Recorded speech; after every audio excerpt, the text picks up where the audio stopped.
শ্রী অদ্বৈত গদাধর শিবাসাদি গৌর ভক্ত বৃন্দ। হরে কৃষ্ণ কৃষ্ণ কৃষ্ণ হরে হরে, হরে রাম রাম রাম হরে হরে।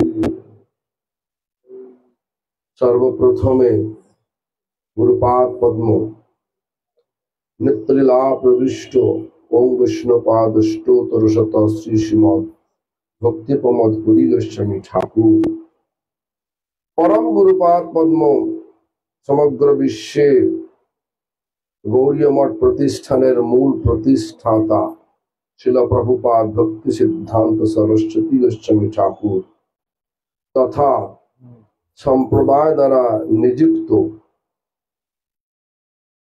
সকল আচার্যগণ ও শুদ্ধ ভক্তবৃন্দ সকলের শ্রীপাদ পদ্মে জানাই দণ্ডবত প্রণাম। সভায় উপস্থিত সভাপতি মহোদয় তথা আমার জ্যেষ্ঠ শ্রেষ্ঠ, আমার দুই পার্শ্বে উপবিষ্ট, দক্ষিণ পার্শ্বে ভক্তিপ্রসাদ পরমার্থী মহারাজ আর বাম পার্শ্বে উত্তর পার্শ্বে আছেন নরোত্তম দাদাবাজি মহারাজ তথা বৈষ্ণববৃন্দ বৈষ্ণববৃন্দা সকলকে জানাই আমার যথাযোগ্য সম্ভাষণ। সকলে আমার প্রতি প্রসন্ন হন। তো বলতে 8:15 পর্যন্ত সভা হবে, 4 জন বক্তা আছে, আমি সে মতই বলবো। তো ধর্ম, সবাই আমরা ধর্ম করছি নাকি? ধর্ম চাই, করতে চাই, ধর্মের জয় হোক অধর্মের নাশ হোক, বলি না আমরা? হ্যাঁ, ধর্মটা কি? ধর্মটা কি যদি জিজ্ঞাসা করা যায়, অনেকে অনেক কথা বলবে। ধর্ম করলে ধর্মের যে প্রতিমূর্তি ভগবানকে পাওয়া যায়। ধর্ম শব্দের পরিভাষা হচ্ছে এইরকম যে আমরা সবাই জীবাত্মা, আত্মা। এই আত্মার স্বাভাবিক নিত্য যে স্বভাব তাকে বলা হয় আত্মার ধর্ম। এটা আমাদের পরিচয়। আমার আত্মা, আত্মার ধর্ম হচ্ছে এই আমাদের স্বাভাবিক নিত্য স্বভাবটা কি। সকলে যদি একটা বুদ্ধি প্রয়োগ করে দেখেন, দেখবেন সকলেই আমরা চাই চির আনন্দ পেতে। চির আনন্দ পাওয়ার নাম হচ্ছে, যে পন্থায় পাওয়া যাবে সেটাই আমাদের ধর্ম। যে আনন্দ স্বরূপটাকে কৃষ্ণ। তো কৃষ্ণকে পাওয়ার পন্থাটাকে এই কলিযুগে বিভিন্ন রকম লোকে বিভিন্ন কথা বলছে। কে বলছে এটা করো সেটা করো, অমুক দেবতার পূজা করো, অমুক দেবীর পূজা করো, তমুক দেবীর পূজা করো, তমুক দেবতার পূজা করো। কিন্তু ভগবান কি বলছেন, শাস্ত্র কি বলছেন? ভগবান কি বলছেন? ভগবান শ্রীকৃষ্ণ চৈতন্য মহাপ্রভু কেন বলছি? সেই কৃষ্ণ অবতরী চৈতন্য গোসাই। সেই চৈতন্য মহাপ্রভু কৃষ্ণই চৈতন্য মহাপ্রভু রূপে অবতীর্ণ হয়েছেন। তিনি বললেন কি, কলিযুগের ধর্ম হরের নাম, হরের নাম, হরের নামই কেবলম। কলৌ নস্তেব নস্তেব নস্তেব গতিরন্যথা। কলিকালে হরিনাম হরিনাম হরিনাম একমাত্র, এছাড়া কোনো গতি নাই, গতি নাই, গতি নাই, এটা বলে দিলেন। তারপরে যদি আমরা অন্য কোনো পন্থা নিয়ে সেই ধর্মের প্রতিমূর্তি স্বরূপ ভগবানকে লাভ করতে চাই, সমস্যাটা হচ্ছে গোটা ভারতবর্ষে তথা বাংলাতে যে আমরা ভগবান দেখি, যেমন মুসলমানদের বলছে আল্লাহ সর্বেশ্বর, খ্রিস্টানদের যিশু সর্বেশ্বর, হিন্দুদের সর্বেসর্বাকে, অনেক হিন্দুরই মতাদ্বৈততার মধ্যে ভুগছে। আমাদের আচার্যের ভাষা ইক্ষুদণ্ড ভাবি কাঠ ও চুষিলি। ইক্ষুদণ্ড মানে একটা আখ ভেবে, একটা কাঠকে চুষলে কি আর সেই মিষ্টি পাওয়া যাবে?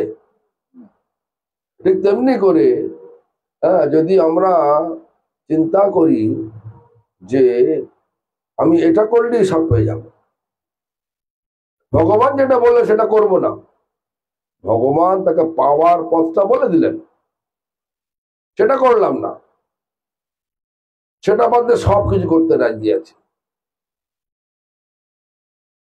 সকলে ধারণা যে ধর্ম টর্ম একটা নেশার মতো, কিছু হয় না নাকি? আসলে তো পয়সা নাকি, বলুন তো, বলুন না। পয়সা ভগবান বলে নাকি? ভগবান পয়সা? পয়সা তাহলে আনন্দ আছে? বলো তপন। হ্যাঁ, বুঝলি তপন? এই তপন ও তপন, দুই তপন একসঙ্গে বসছে। যাই হোক, তাহলে দেখুন, পয়সাতে কখনোই সেই স্বাভাবিক নিত্য স্বভাব যেটা চির আনন্দ, সেটা কখনো পাওয়া যায় না। অর্থ অনর্থের মূল হয়ে যায়। বিভিন্ন রকম ব্যবস্থা করতে করতে সুখ হবে, সুখ হবে, সুখ হবে, এটা করলে সুখ হবে, ওটা করলে সুখ হবে, ঠিক আছে। এই একটা বাড়ি হলো, দুটো বাড়ি হলো, তিনটে বাড়ি হলো, এরপরের বাড়িটা করলে অনেক ভাড়া আসবে, আর কোনো চিন্তা হবে না, চিন্তা এসে যাবে। দেখবো সুগার এসে গেছে, পয়সা এসেছে, সুগার এসে গেছে, ডাক্তার বলতে তোমার শুধু খাবার শুধু করলা সেদ্ধ অন্ন, করলা সেদ্ধ খেতে, করলা জুস খেতে হবে, তাহলে খাদ্য চুপ চলে গেল। হ্যাঁ, এরকম ধরনের হয় না? হ্যাঁ, তো এটা হয় না। ভগবান যেটা ধর্ম বলছে, ধর্মের যে পরিভাষা, যে সংজ্ঞা আমাদেরকে জানিয়েছে, সেটা হচ্ছে এই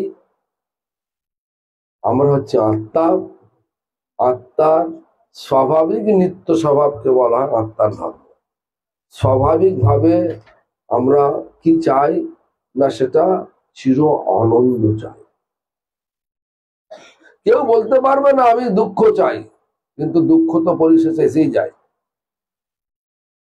যা কিছু করছি সবই তো আনন্দের জন্য করছি, কিন্তু শেষে কি আছে? দুঃখ আছে কিনা? হ্যাঁ, কেন? কারণটা কি?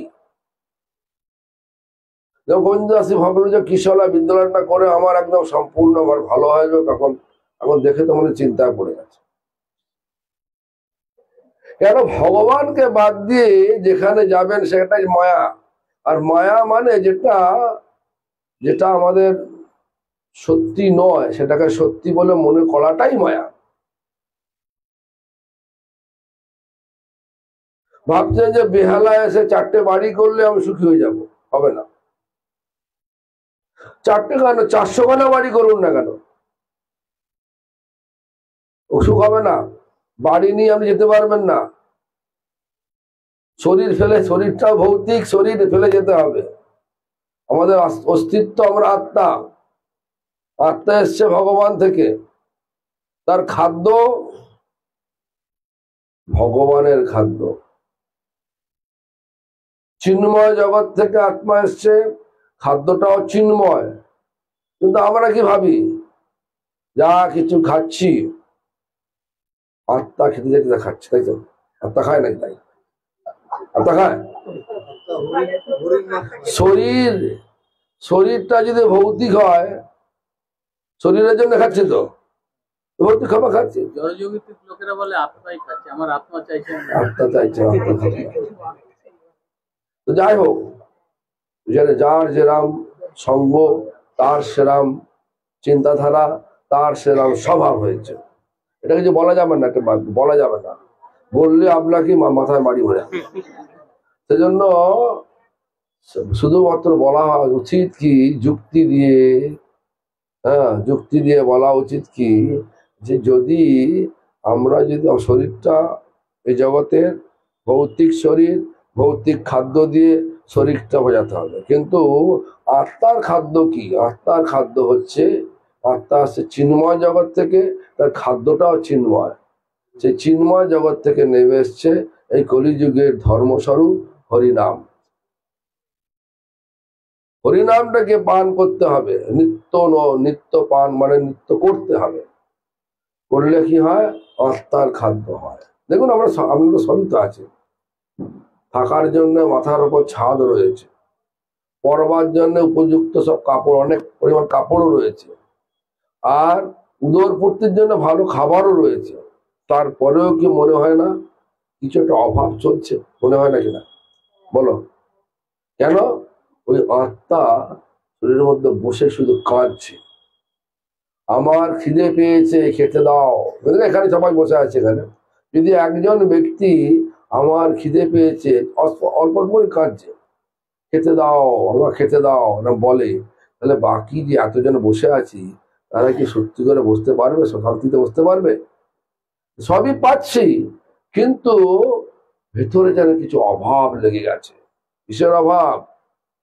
আত্মার খাদ্যের অভাব। আত্মা কাঁদছে, আত্মা কাঁদছে।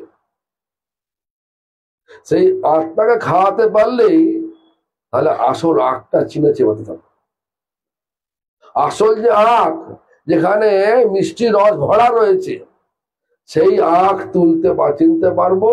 সেই আখ তুলে চেবালে মিষ্টি এসে যায়। মানে ধর্ম, সেই ধর্ম করে ভগবানেতে যেতে পারবো, আর ভগবানকে জেলেই আনন্দ পাওয়া যায়। তো সকলে হরিনাম করুন, এই প্রার্থনা আপনাদের কাছে, ভগবানের কাছে জানালাম।